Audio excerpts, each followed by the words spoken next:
आता आपल्याला हॉटेल रेस्टॉरंटमध्ये शेवभाजी ऑर्डर करून खायची काहीच गरज नाही। अशी शेवभाजी घरच्या घरीच बनवा। ही रेसिपी बघून अगदी सोप्या पद्धतीने बनवलेली आहे। ही तुम्ही फुलका नान सोबत किंवा तंदुरी रोटी सोबत भातासोबत खाऊ शकता। खूपच भारी लागते।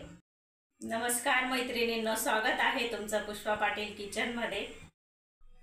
आज आपल्याला रेस्टॉरंट स्टाईल अशी शेवभाजी बघायची आहे। शेव टोमॅटोची भाजी अगदी घरच्या साहित्यामध्ये आपल्याला ही भाजी करायची आहे आणि एवढी झटपट होते ना, तर अशी म्हणजे करायला एकदम सोपी असते। ही आपल्याकडे पाहुणे आले आणि लगेच त्यांना असं काही स्वयंपाक बनवायचा असला ना, तर पटकन ही आपण भाजी करू शकतो।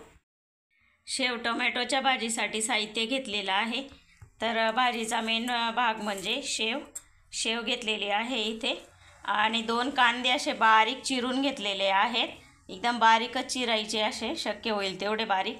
आणि टोमॅटो असे मोठ्या आकारामध्ये चिरलेले आहेत। बघा, असे चिरायचे, कारण ती शेव टोमॅटोची भाजी आहे ना, तर त्याच्यामध्ये असा टोमॅटो छान असा दिसायला पाहिजे, म्हणून मोठ्या आकारामध्ये 3 टोमॅटो कापून घेतलेले आहेत। आणि 2 टोमॅटो आपण असे किसणीने किसून घेतलेले आहेत। कच्चेच टमाटे होते हे। तर आता आपल्याला लगेच भाजी करायला सुरुवात करायची आहे। इथं गॅसवर कढई ठेवली आहे मी। तेल घालून घ्यायचं आहे। शेवची भाजी आहे, तेल तर थोडंसं जास्त घातलं ना तर चवीला भारी लागते। तेल छान असं आपलं तापून गेलेलं आहे। आता मोहरी घालून घ्यायची आहे। मोहरी छान अशी फुलली बघा। लगेच आपण बारीक चिरलेला कांदा टाकून घेऊ। कांदा व्यवस्थित आपल्याला परतवून घ्यायचा आहे। आता या कांद्यांमध्ये आपल्याला हिंग घालून घ्यायचा आहे। 1-2 चुटकी हिंग घेतलेला आहे मी। कांदे आपल्याला हलक्याशा गुलाबी रंगावर परतवून घ्यायचे आहेत। आणि बघा, बारीक कापल्यामुळे लगेच परतवले जातात, तर होत आलेले आहेत कांदे। तर बघा, 3-4 मिनिट छान असे कांदे परतवून घेतले, आणि असेच परतवायचे, कारण आपल्याला याचीच ग्रेव्ही तयार करायची आहे। तर छान ग्रेव्ही व्हायला पाहिजे, म्हणून कांदे छान असे परतवायचे। आता आपण जो किसून घेतलेला टोमॅटो आहे तो घालून घ्यायचा आहे। टोमॅटो आपल्याला छान असा 2-3 मिनिट परतवून घ्यायचा आहे। टोमॅटो कांदे बघा छान असे शिजलेले आहेत, मस्त अशी ग्रेव्ही झालेली आहे त्यांची। तर आता आपण जो मोठ्या साईजमध्ये टोमॅटो कापून घेतलेला आहे तो टाकून द्यायचा आहे। याला सुद्धा आपल्याला थोडंसं असं मऊ शिजवून घ्यायचं आहे। टोमॅटो शिजत आहे तोपर्यंत आपल्याला अजून काय साहित्य लागणार आहे ते बघून घ्यायचं आहे। तर 1 हिरवी मिरची, 9-10 लसूण पाकळ्या आणि 1 इंच आल्याचा तुकडा असं मी जाडसर कुटून घेतलेला आहे। गरम मसाला घेतलेला आहे 1 चम्मच, हळद घेतलेली आहे अर्धा चम्मच छोटा, इथे मी धना पावडर घेतलेली आहे 1 चम्मच, मिरची पावडर घेतलेली आहे 1 चम्मच, जिऱ्याची पावडर घेतलेली आहे अर्धा चम्मच, आणि दही घेतलेला आहे मी इथे या चमचीने 3 चम्मच, आणि चवीनुसार मीठ लागणार आहे आपल्याला। टोमॅटो आपले शिजत आहेत, याच्यामध्येच आपल्याला ही मिरची आणि आलं लसूणची पेस्ट टाकून घ्यायची आहे, म्हणजे ती सुद्धा छान शिजेल। छान असं परतवून घ्यायचं पहिले। आता 2-3 मिनिट आपण हे टोमॅटो छान शिजवून घेऊ।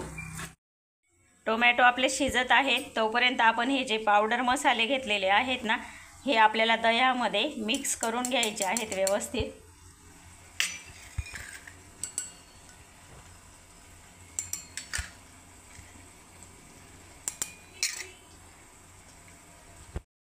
तर आता हे पावडर मसाले आणि दही व्यवस्थित असं एकजीव करून घ्यायचं। बघा, आपले टोमॅटो छान असे शिजून गेलेले आहेत। आता आपण हे जे मिश्रण करून घेतलेलं आहे दही आणि पावडर मसाल्यांचं, ते घालून घ्यायचं आहे। आणि हे घालत असताना गॅस एकदम कमी करायचा, किंवा बंदसुद्धा करू शकता तुम्ही। मी एकदम कमी करून दिलेला आहे। तर व्यवस्थित मिक्स करून घेऊ। व्यवस्थित असं पटकन मिक्स करून घ्यायचं, नाहीतर दही घातल्यामुळे ते कसं फाटतं ना लगेच, त्याच्यामुळे व्यवस्थित असं पटकन मिक्स करायचं। दही फाटू नये म्हणूनच मसाले त्याच्यामध्ये मिक्स करून घेतले होते मी। तर बघा किती एकसारखं एक जीव झालेलं आहे, कुठेही दही आपलं फुटलेलं नाही आहे आणि ग्रेव्ही बघा किती छान अशी झालेली आहे। भाजीला अजून छान असा स्वाद येण्यासाठी इथे मी तूप घालत आहे, साजूक तूप। तर 1 चम्मच असं आहे, घट्ट तूप आहे हे, ते टाकून घेणार आहे। तूप घातल्यानं खूप छान अशी भाजीला स्वाद येतो। तुम्हाला तूप घालायचं नसेल तर बटरसुद्धा घालू शकतात तुम्ही। तूप व्यवस्थित असं मिक्स करून घेतलं आणि ग्रेव्ही आपली छान अशी आता तयार झालेली आहे। तर याच्यामध्ये आपल्याला आता पाहिजे तेवढं पाणी टाकून घ्यायचं आहे आणि पाणी गरमच घ्यायचं।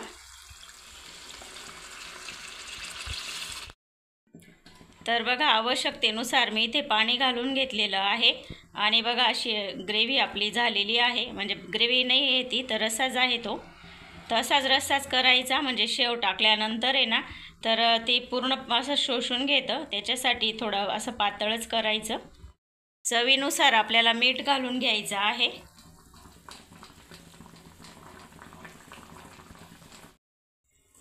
खळखळून अशी उकळी आलेली आहे मस्त अशी रश्श्याला। आता गॅस आपल्याला मीडियम करून द्यायचा आहे।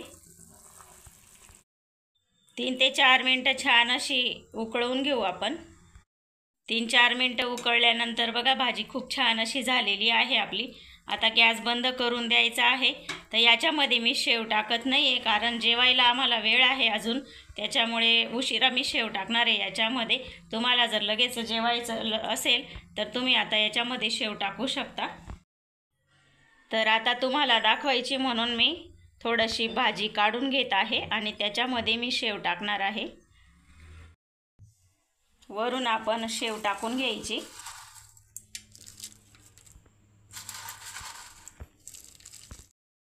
तयार आहे आपली मस्त अशी रेस्टॉरंटसारखी शेवभाजी, अगदी घरच्या घरी आणि घरच्या साहित्यामध्ये केलेली आहे। तर खूपच छान अशी चवीला झालेली आहे। टोमॅटोसुद्धा आपले छान असे शिजलेले आहेत, असं खाताना अजिबात कचकच लागणार नाही। तर तुम्हाला ही रेसिपी आवडली असेल तर लाईक करा, शेअर करा, सबस्क्राईब करायला विसरू नका। धन्यवाद।